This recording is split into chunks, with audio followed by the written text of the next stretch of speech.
Et le Dieu Allah, on va revenir sur le Dieu Allah. Le Dieu Allah était déjà pratiqué en Afrique. C'est que les gens ne savent pas. Ça, c'est un truc intéressant à savoir. Le Dieu Allah, il était connu en Afrique. Parce que les gars, ils vont faire croire que non, c'est un Dieu importé. Non, non, non, non, il n'est pas du tout importé. C'est un Dieu qui était très très connu ici. Voilà, dans la zone que vous voyez là, la zone du sud. Donc dans la zone là, vous voyez ici, il y a la Mecque et la Médine ici. Voilà où ils sont calés. Mecque et Médine. Voilà, voilà, bon, on dit Éthiopie, mais normalement ça c'est le Rang d'Aksum. Mais tout ça là, c'était le même peuple en fait, ici là. Donc le Rang d'Aksum là, une partie c'était même dans le Yémen. Et le Dieu Allah, il était très connu ici. Très connu dans le sud ici jusqu'au Yémen là. Il était très très connu là-bas. Et même à la Mecque, il était connu. Parce que le père de Mohamed, il s'appelle Abdallah. Donc Mohamed là, la religion de Allah là, il est quitté même du sud pour monter. Au sud là, il y a plein de monuments à référence à ce Dieu là. Voilà, tout ça là, c'est des monuments, mais c'est pas grand. Vous voyez le croissant avec comme le disque solaire au-dessus là. C'était, attends, je te sors un truc. Vous voyez ça, c'est comme le croissant lunaire là. Tout ça c'est dans le Yémen. Ça c'est dans le Yémen. Au sud, dans le Yémen. Ça c'est le symbole du Dieu là. Et le Dieu a été connu même en Égypte. Vous voyez le symbole du Dieu. Et Ya, ça veut dire Ya, ça veut dire Jah, ça veut dire le suprême. Et on pourrait même s'amuser un peu à dire que Koya, pour ceux qui comprennent peu, on peut avancer. Koya Ga. Ok. Donc le Dieu là, il était connu en Égypte, le Dieu Jah là, le Dieu qu'on dit Jah. En Éthiopie, ils disent Jah avec J-A-H. En Afrique de l'Ouest, notamment au Sénégal là-bas, ou bien Mauritanie, ils disent D-I-A, Jah. Même chez les Berbères, ils ont un Jah là-bas. Par exemple, la prêtresse qui avait monté le coup pour tuer le fameux Ougba ibn Nafi, celui qui a islamisé, et surtout qui a fondé la ville de Kérouan, en Tunis.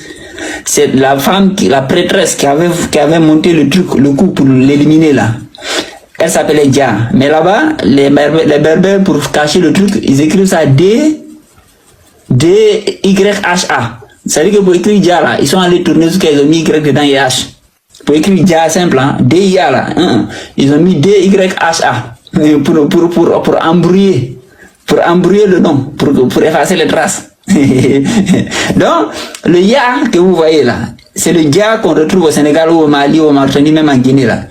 Et c'est le Jah que vous retrouvez en Éthiopie qu'on appelle Jah. Et c'est le Jah que les Jamaïcains racontent, Jah, Rastafari, Bob Marley, chante fort, c'est le même Jah.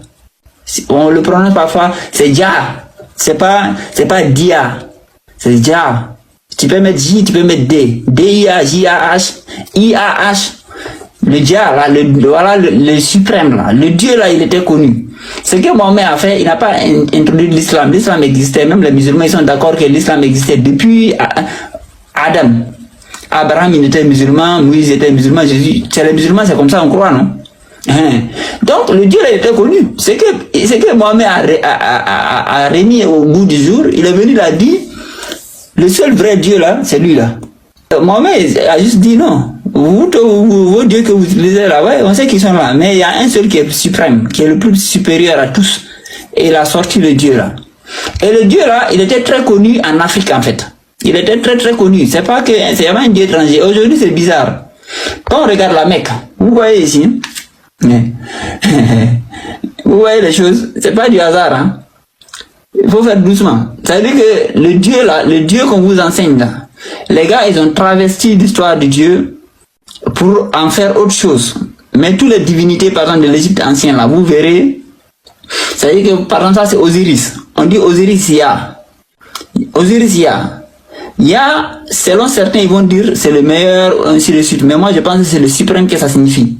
Parce que le nom suprême, le meilleur nom de Dieu, en fait, c'est le suprême. Après, il a le nom propre, on dit Allah. Mais Allah, ça a été, il y a eu plusieurs déformations, les autres, on dit Elle, ainsi de suite. Mais c'est son nom propre. Mais le nom du Dieu lui-même était très connu. Donc, Islam n'a jamais été étranger à l'Afrique. Voilà. Le nom du Dieu était très connu dans le sud ici, de Yémen, là où aujourd'hui les Arabes saoudiens sont en train de bombarder en désordre, là, pour tuer les gens. De la même manière qu'on bombarde au Massina, on bombarde au Burkina, là. Et bien sûr, là aussi, on les bombarde pareil. C'est intéressant de remarquer tout ça. Ça veut dire qu'au sud, là, le Yémen, c'est le pays des Arabes où il y a le plus de Noirs. Et c'est là-bas qu'on bombarde. On balance des bombes en désordre. Là, il y a la crise humanitaire là-bas. C'est intéressant. Et c'est les gars d'Arabie Saoudite qui balancent. Et c'est Mahomet qui a introduit, qui a remis au bout du jour le Dieu, Allah là, en suprême. Il a mis en supériorité à la Mecque là-bas. Parce que eux en bas là, jusqu'à Aksum là, on le connaissait très bien. On connaissait ce Dieu là, on le vénérait déjà. Donc le Dieu là, Allah, il n'est pas étranger à l'Afrique. Il était déjà connu en Afrique. Donc ça veut dire que certains de nos parents, en fait, il faut savoir que ils n'ont pas entré dans l'islam à travers Mahomet. Juste, ils se sont mis à jour. Ils se sont mis à jour. Ça veut dire que c'est comme si tu as l'ancien iPhone, un nouveau iPhone vient, ok, tu prends, le mécanisme ne change pas beaucoup. Tu remets des petites rectifications, c'est tout. Mais notre islamisation, il y a beaucoup de peuples en Afrique, leur islamisation, personne ne peut te dire que c'est quand. Quand tu regardes juste, tu vois que... c'est pour ça que quand ils disent l'Empire du Ghana, qui a commencé vers, certains disent 300 après Jésus, certains disent 700 ou 800. Mais on droit 200, 700, 800 sont musulmans. Comment ça s'est fait que ça a été aussi rapide? Comment ça s'est fait que ça a été aussi rapide? Que l'islam ait quitté le Moyen-Orient et venir jusqu'à Mauritanie, islamiser tout le peuple comme ça aussi vite. Alors qu'entre-temps, même les peuples intermédiaires n'étaient pas encore musulmans. C'est parce que les gens qui étaient en Afrique de l'Ouest, ils connaissaient déjà ce Dieu. Nos ancêtres connaissaient déjà ce Dieu. Quand les gars sont venus raconter l'histoire d'Allah, ils ont dit, ok, on le connaît déjà. Voilà, ils sont venus avec une nouvelle vision de qui est ce Dieu-là. Ils ont dit, ok. C'est pour ça que quand ça chauffait à la Mecque ici, Mohamed a dit, fuyez, allez ici. J'ai des cousins là-bas, ils vont vous protéger. Pourquoi? Parce qu'il sait que c'est Dieu dont je vous parle là. Et là-bas, il adore. Quand ils sont venus ici, les Arabes les ont poursuivis en Érythrée actuellement là. Voilà.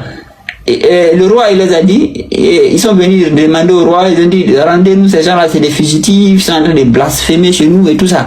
Le roi les a dit, ok, dites-moi, qu'est-ce qu'ils font? Ils ont expliqué, après le roi les a appelés, il a dit, mais on dit que vous parlez de Jésus, fils de Marie là. Qu'est-ce que vous dites réellement à propos de lui? Parce que nous, on n'aime pas les blasphémateurs. Ok, les gars, ils ont récité la sourate Mariam du Coran. Après, le gars, il a écouté, là, il a dit, attends, mais ce que vous dites là, entre nous et vous, il n'y a même pas un trait de différence. Pourquoi il a dit ça? Parce que l'Empire égyptien allait jusqu'au Soudan, donc jusqu'en Éthiopie là-bas, ça se touchait. Donc, ils connaissaient déjà le mythe de Marie et de Jésus, ou bien l'histoire de l'enfant divin, le mythe d'Osiris était déjà pratiqué. Donc, il a récité le Coran, la fille vierge qui donne l'enfant au monde un enfant, et ils n'étaient pas étonnés.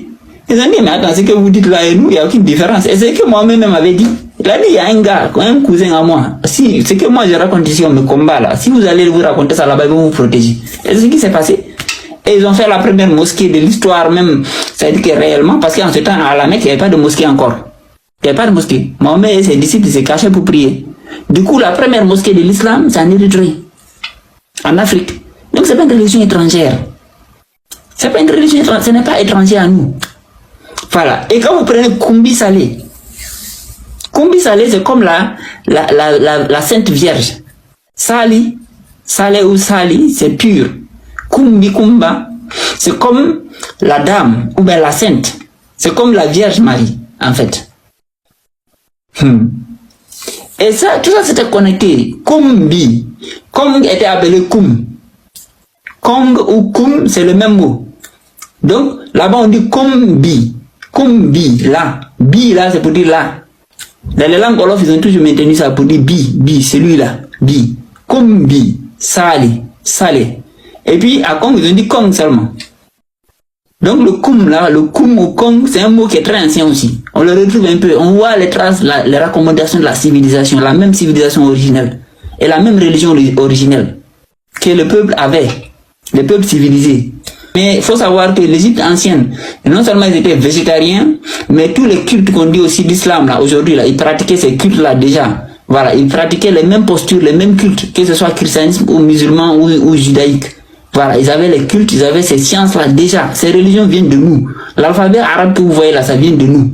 Voilà. Et déjà, le Soudan, il est noir et c'est le seul pays où on parle l'arabe de façon naturelle.